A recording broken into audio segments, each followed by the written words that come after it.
Soybean कापूस उत्पादकांना हेक्टरी 5,000 रुपये 2 हेक्टरच्या मर्यादेमध्ये अनुदान मिळणार आहे। त्या संदर्भातली एक मोठी अपडेट आली आहे, ती तुमच्यासोबत शेअर करायची आहे। त्याचबरोबर काही शेतकऱ्यांच्या कमेंट्स होत्या की महायुती सरकारनं शेतकऱ्यांसाठी काय काय केलं, तर त्याचा सुद्धा आढावा आपण या व्हिडिओतून घेणार आहोत। नमस्कार, मी ज्ञानेश्वर खरात पाटील। आपल्याला माहिती आहे की मागच्या वर्षी सोयाबीन कापूस उत्पादकांच्या निराशा झाल्या, त्यांना अपेक्षित भाव मिळाला नाही, उत्पादन खर्च भरून निघाला नाही, म्हणून महायुती सरकार जे राज्यातलं आहे त्यांनी काय केलं तर सोयाबीन कापूस उत्पादक शेतकऱ्यांना हेक्टरी 5,000 रुपये त्या ठिकाणी अनुदान देण्याचं ठरवलं, अर्थसहाय्य आपण ज्याला म्हणू शकतो।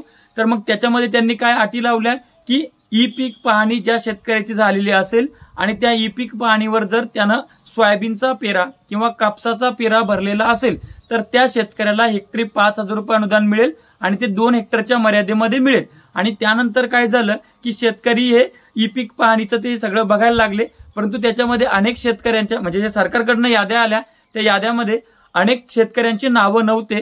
आता ते शेतकरी तर मराठवाड्यातले, ते शेतकरी विदर्भातले आणि त्या शेतकऱ्यांच्या त्या याद्यांमध्ये नावं नाहीयेत। आता विदर्भ मराठवाड्यामध्ये सोयाबीन कापूसच मोठ्या प्रमाणात केला जातो, म्हणून याच्यावर ऑब्जेक्शन आलं। अनेक शेतकऱ्यांनी निराशा व्यक्त केली, ती निराशा सरकारपर्यंत पोहोचली आणि सरकारनं निर्णय घेतला की ज्या शेतकऱ्यांनी ई पीक पाहणी केलेली नसेल त्या शेतकऱ्यांकडे सातबारा आहेच, त्या सातबाऱ्यावर त्यांचा जो पेरा असेल त्या पेऱ्यानुसार त्यांना त्या ठिकाणी लाभ दिला जाईल किंवा हेक्टरी अनुदान दिले जाईल। आणि त्यानुसार आता याद्या अपडेट होत आहेत।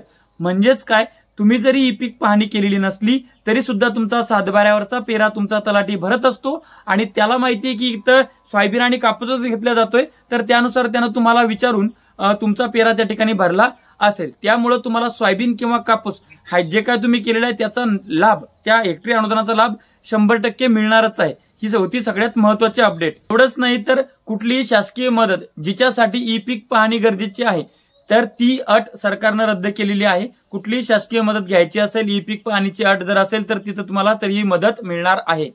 त्यानंतरचा राहिला विषय शेतकऱ्यांसाठी महायुती सरकारनं काय चांगलं केलेलं आहे, तर त्याच्यामध्ये आपल्याला माहिती आहे की वीज बिल माफी, म्हणजे थोडक्यात सांगायचं म्हणजे आधीचा जो वीज बिल आहे सगळं ते माफ आणि इथून पुढचं 5 वर्षाचं वीज बिल फ्री, म्हणजे शेतकरी डायरेक्ट त्या संदर्भात क्लीन झालेले आहेत। त्यांना कुठल्याही प्रकारचा विजेच्या बिलाचा भरणा करण्याची गरज नाही। इतकं सोपं आणि स्पष्ट सरकारनं केलेलं आहे, म्हणजे शेतातले सगळं वीज बिल आहे ते तुम्हाला मोफत आहे। मध्यंतरी सरकारनं लाडकी बहीण योजना आणली, त्यानंतर लाडका भाऊ नाहीये का म्हणून सरकारनं लाडक्या भावासाठी घोषणा केली। त्यानंतर शेतकऱ्यांमधनं आणि विरोधकांकडनं मागणी व्हायला लागली की शेतकरी लाडका नाही का, म्हणून आता काल परवाच मुख्यमंत्री एकनाथराव शिंदे यांनी त्या ठिकाणी मुख्यमंत्री लाडका शेतकरी योजनेची त्या ठिकाणी घोषणा केलेली आहे। त्याच्यावर मी सविस्तर बोलेल। त्यानंतर आपल्याला माहिती आहे की जसं केंद्र सरकारच्या माध्यमातून पीएम किसान सन्मान निधीचे 2,000 रुपये हप्ता आणि वर्षाला 6,000 रुपये मिळतात, तशाच पद्धतीची योजना राज्य सरकारनं सुद्धा महायुती सरकारनं सुरू केलेली आहे आणि त्या माध्यमातून शेतकऱ्यांच्या खात्यामध्ये काल परवाच तो हप्ता 2,000 रुपयाचा जमा झालेला आहे। त्यानंतर 1 रुपयात पीक विमा ही योजना सरकारनं आणलेली आहे। अशा अनेक गोष्टी महायुती सरकारनं केलेल्या आहेत। त्याच्यामध्ये आपण बघतो की आताच मी काही दिवसापूर्वी नदीजोड प्रकल्पाचा सुद्धा व्हिडिओ केला होता, त्याला सुद्धा मान्यता देण्यात आलेली आहे।